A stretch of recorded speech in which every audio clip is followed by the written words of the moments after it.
तर तुम्हाला हा असा इफेक्ट बनवण्यासाठी सगळ्यात पहिले तुम्हाला हा फोटो घ्यायचा आहे तुमचा फोटोशॉपमध्ये आणि नंतर इथे सिलेक्ट करून घ्यायचं सिलेक्शन टूलने तुमचा ड्रेस असा सिलेक्ट करून घ्यायचा.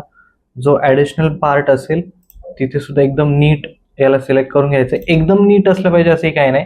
तर हा इथे आता हात पण सिलेक्ट झाला, हा आपल्याला नको आहे. फक्त आपल्याला कपड्याचा भाग सिलेक्ट करायचा आहे. अल्ट प्रेस करून ठेवायचं आहे कीबोर्डवरती आणि मग नंतर डिसिलेक्ट करायचं आहे. सिलेक्शन काढून टाकायचं आहे. इथे कोपऱ्यावरती परत थोडंसं रिफाईन केलं. त्यानंतर कंट्रोल सी कंट्रोल व्ही करून ह्याची एक कॉपी बनवायची. त्या लेअरला राईट क्लिक करून कन्वर्ट टू स्मार्ट ऑब्जेक्ट करायचं. फिल्टर मध्ये जायचं, ब्लर मध्ये जायचं, गॉशियन ब्लर मध्ये जायचं, 2 ते 3 पिक्सल्सचा ब्लर द्यायचा आणि ओके करायचं. आता हे तुमची एक डिस्प्लेसमेंटची फाईल तयार झाली. मग आता ही आपल्याला सेव्ह करून घ्यायची. कंट्रोल शिफ्ट एस असं करायचंय. नंतर कुठेतरी एका लोकेशन वरती याला डिस्प्लेसमेंट म्हणून सेव्ह करायचंय आपल्याला.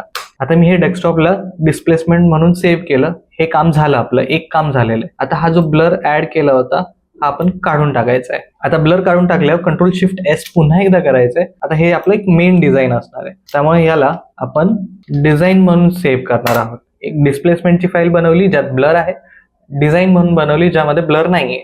आता तुमचं जे डिझाईन असेल ते याच्यावरती टाकायचंय.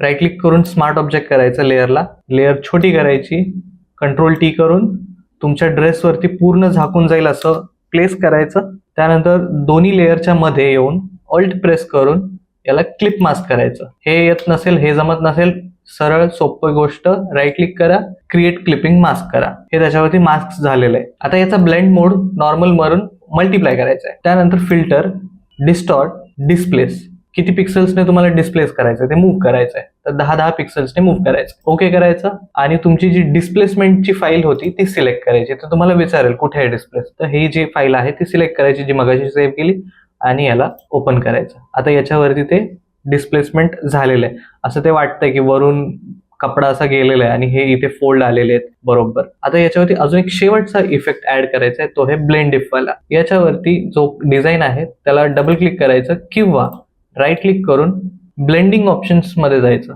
नंतर अंडरलाइंग लेअरच्या सेक्शन मध्ये पांढरा कलर जिथे जिथे असेल तिथनं आपल्याला हे काढायचंय. तर हा स्लाइडर मूव्ह करायचा. मूव्ह केल्यानंतर तुम्हाला दिसेल इथे शार्प लाईन्स आलेले आहेत. तर आपल्याला शार्प लाईन नको आहेत, तर अल्ट प्रेस करून याच्यावरती एकदा क्लिक करायचं आणि याला तोडायचं. तोडलं की एक भाग आपल्याला होता तिथे नेऊन ठेवायचा आहे.